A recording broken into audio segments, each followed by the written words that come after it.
আর আল্লাহ রাব্বুল আলামিনের সাথে শিরক হয়, অংশী হয়। তৃতীয় ক্ষেত্র যার নাম হচ্ছে আল্লাহ তাআলার নাম ও গুণাবলীতে অংশী করা, এটাকে বলা হয় আল আসমা ওয়াস সিফাত। কিসে শিরক হয়? আল্লাহ তাআলার নাম ও গুণ। আমাদের যিনি রব, যিনি প্রতিপালক, যিনি আল্লাহ, তিনি বিশেষ কিছু গুণে গুণান্বিত। তিনি ও গুণের কোনো সত্তা না, তার সত্তা মহিয়ান ও গরিয়ান।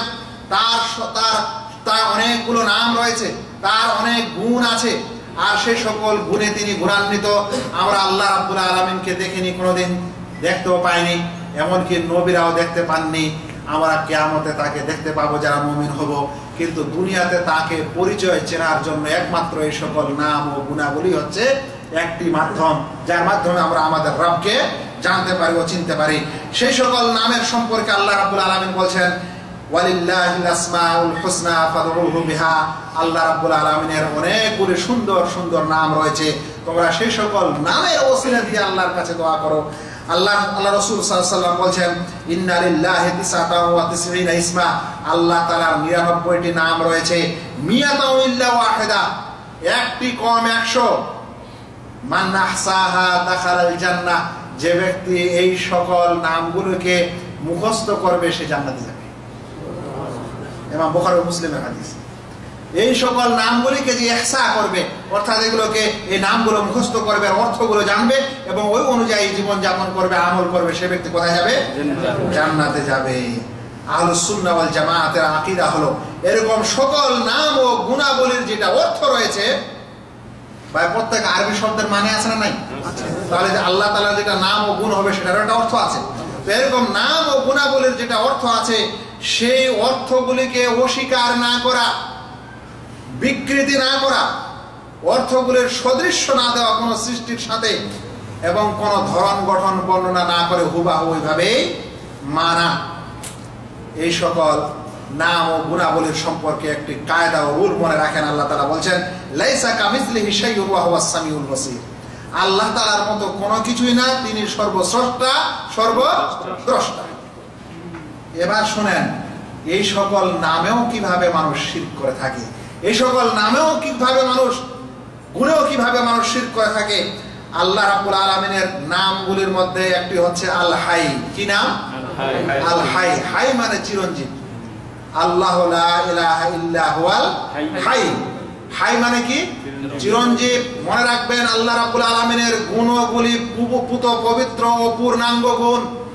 আমরা মানুষ হিসাবে আমাদেরও জীবন আছে, কিন্তু আমাদের জীবনটা পূর্ণাঙ্গ না, কিছুদিন পর মরণ আসবে। মানুষ হিসাবে আমাদের গুণ আছে, আমরা দেখি, কিন্তু সব সময় দেখি? ঘুমাবার সময় দেখি?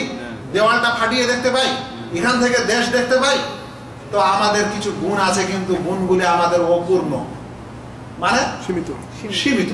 কিন্তু আল্লাহ রাব্বুল আলামিনের গুণগুলি কি? পূর্ণ, এবং তার একেবারেই পূর্ণাঙ্গ।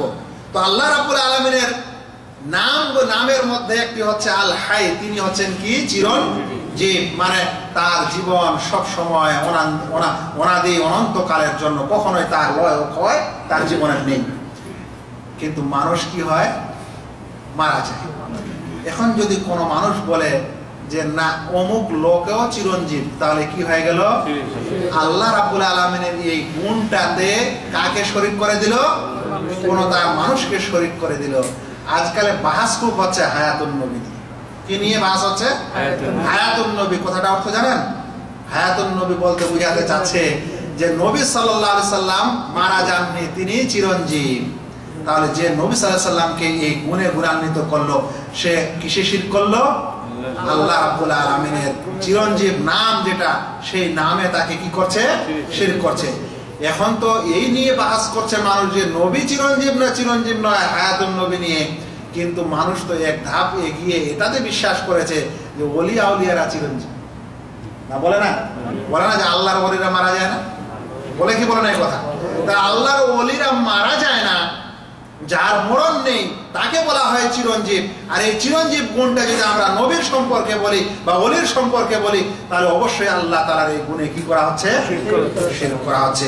আর একটি কথা বলি, আল্লাহ তাআলার গুণগুলির মধ্যে হচ্ছে আস-সামি', তিনি সর্বশ্রোতা, সব সময় সবকিছু শুনেন। ভাইয়েরা, আজ আমরা এখানে বসে আছি, আমাদের বাড়িতে কি কথা হচ্ছে শুনতে পাচ্ছি?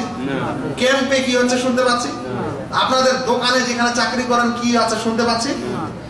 কিন্তু আল্লাহ রাব্বুল আলামিন পাক শুনেন না? তিনি সর্বশ্রোতা, সব সময় কোনো কিছুই তার সে শ্রবণ থেকে বাইরে নেই। এখন কোন মানুষ যদি বলে মনে করে যে আমি দুনিয়ার যে কোনো জায়গায় যাই না কেন, আমার পীর বাবা আমার আহ্বান, আমার যেটা নিবেদন সেটা শুনে, তাহলে কি হয়ে গেল? চিরঞ্জীব সর্বশ্রোতা সে কি মনে করছে? পীরকে মনে করছে।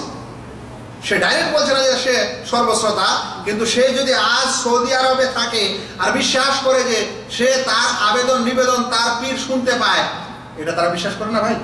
সকল পীর ও খাজা বাবার লোকেরা যারা বিশ্বাসী, তারা যখন এই বিপদ আপদে পড়ে দুনিয়ার যে কোনো জায়গায় পড়ুক না কেন, সেখান থেকে তার বিশ্বাস হয়, মনে মনে তারা সেখান থেকে নজর নেওয়াজ পীর বাবার নামে মেনে নেয় এবং ভাবে যে আমি এগুলা করলাম, আমার বাবা শুনতে পাচ্ছে, জানতে পাচ্ছে আমার অবস্থা, এবং আমার এখন কি হবে? উদ্ধার হবে বা সাহায্য আসবে। তাহলে সর্বশ্রোতা তারা কাকে মনে করে? তাকে পীরকে তারা মনে করে।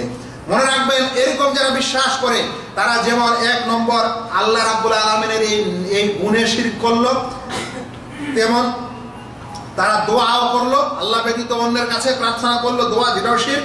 আর একটা তাকে গায়েবের জ্ঞানীও মনে করলো, এটাও কি?